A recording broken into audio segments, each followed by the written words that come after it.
بسم اللہ الرحمن الرحیم۔ ناظرین محترم، دین اسلام کی پیروی کرنے والوں کو مسلمان کہا جاتا ہے۔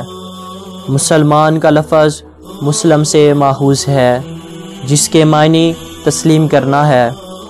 ایک سچا مسلمان اس دنیا کو فانی جانتا ہے اور آخرت کے دن پر یقین رکھتا ہے، عقیدہ توحید پر یقین رکھتا ہے، اور اس بات پر بھی کہ اللہ کے سوا کوئی معبود نہیں، اسی کی بادشاہت ہے اور سب تعریف اللہ کے لیے ہیں۔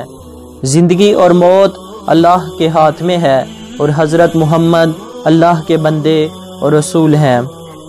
ایک دفعہ ایک شخص آپ صلی اللہ علیہ وآلہ وسلم کی خدمت میں حاضر ہوا اور عرض کرنے لگا، یا رسول اللہ، مسلمان کون ہے؟ تو آپ صلی اللہ علیہ وآلہ وسلم نے ارشاد فرمایا، المسلم من سلم المسلمون من لسانہ و یدہ۔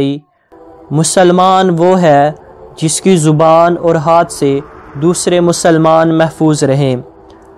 بس حضور صلی اللہ علیہ وآلہ وسلم کے نزدیک صرف وہی شخص مسلمان ہے جس کا وجود دوسروں کے لیے امن و عافیت اور سرچشمہ امن و سکون ہو۔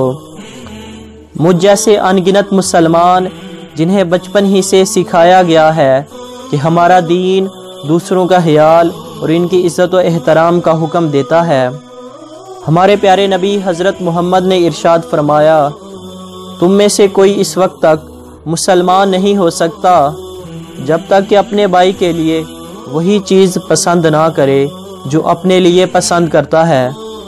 ناظرین کرام، اس سے ثابت ہوتا ہے کہ مسلمان وہ ہے جو تعلیمات اسلام پر ایمان رکھتا ہے، یعنی اس کو یقین حاصل ہے کہ اسلام کا ہر عمل اور ہر امر و نہی اس کے نفع کے لیے ہیں۔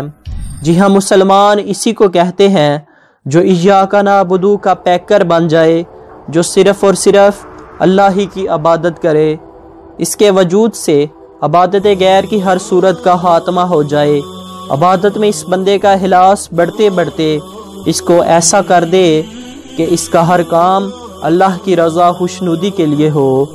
اللہ تعالی ہمیں حقیقی مسلمان بننے کی توفیق عطا فرمائے، آمین۔